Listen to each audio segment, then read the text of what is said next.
Kaysa meron naman malagaw kita diri sa Cabancalan City, Negros Occidental, o grabing init. Ang himuon nyo guys, inom ka mo madamo nga tubig, walos o kung sobra pa. Ini nga mga tao mga kaupdanan na daw, naglagaw kami dito sa Cabancalan, nagligo. So ikaw hindi ka magpabukot sa balay mo nga pwede nakainit ka pa bukot ka pa madugag ang imong stress madagdag sa depression. Ina man nagahilikog hindi na maghikog paglagaw ka mo palaligo ka mo kulang lang na sa paligo. Ligo ka mo dapat para madula ng mga sa gutik-gutik sa ulo nyo, dalunggan nyo no. Amo na yung mga kabdanan nato mga grupo, mga baskugan. So guys, pwede ka mahal sa sang bugas sa Pilipinas. Nagala po 3,200 na isang kasako. Ang himuon mo na lang, baka ka na lang prutas. Hindi ka tanong ka prutas, magpamunga, magpa mo pa. And then, amo nang imo nga substitutes imo nga rice. Ako nga tistingan ko 1 month, wala ko nag-rice.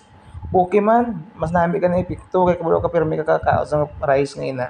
Kataas mo ng imo nga sugar. So himuon mo, prutas para mag nami aton nga healthy lifestyle kita, mga videos wala na o dayon tulog ka sang 8 ka oras, start ka dapat alas 10 ng gabi hasta alas 4 mo na nga mga oras ang naga-repair ang imong nga cell sa lawas. So dapat di ka magpulaw tudong nga zombie ka sa alas 5, madry ng imong nga utok, madulutang ka na.